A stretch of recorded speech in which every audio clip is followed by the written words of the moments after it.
ಕುಡಿದು ಐತಪ್ಪ. ಹ್ಞೂ ಮತ್ತೂ ಮೇಲಾತು ಹೊರಗಲ್ದ ಹೊರಗೆ ಒಬ್ಬಾಕಿ ಗಂಟು ಬಿದ್ದಾಳ ಅವಾಗ. ಅಕ್ಕಿಲಿಂದ ಮನ್ಯಾಗ ಅವ ನಿಗ್ರಹ ಮಾಡಕತ್ತಾನ.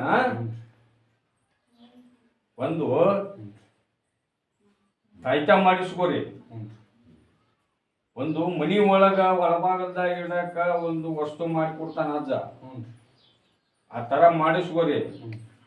ನಾಳೆ ಅಮಾಸಿ ಅಲ್ಲಿ ನಾನು ದರ್ಗಾ ಹತ್ರಿ ನಾನು ಬೂದಿ ನಂಬಿ ಮಾಡ್ಕೊರಿ. ನಿಮ್ಮ ತಂದಿನ ಆಕಿಲಿಂದ ದೂರ ಆಗುವಂಗ ನಾ ಮಾಡ್ತೇವೆ.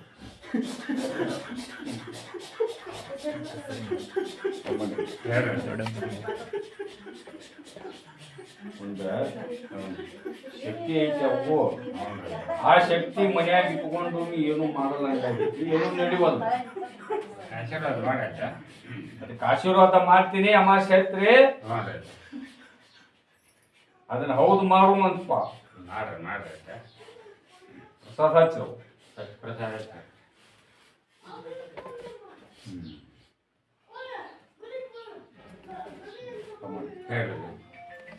ಆ ಹೆಣ್ಣು ಮಗಳು ಕೆಪ್ಪಲ್ ಮಟ್ಟಿ ಹಾಕಿ ಹೇಳ, ಮಕ್ಕಳು ಶಾನ್ಯಾರ ಆಗ್ಬೇಕು, ಬುದ್ಧಿವಂತರ ಆಗ್ಬೇಕು, ಭಾಳ ಹಠ ಮಾಡ್ತಾರ, ಮನೆಯಾಗ ನೆಮ್ಮದಿ ಇಲ್ಲ, ನಮಗ ಚಂದಾಗ ಒಂದು ರೊಟ್ಟಿ ಹಿಡ್ಕೊಂಡು ತಿನ್ನಕ್ಕ ದಾರಿ ಮಾಡಪ್ಪ ಅಂತ ಕೇಳ್ತಾರೆ.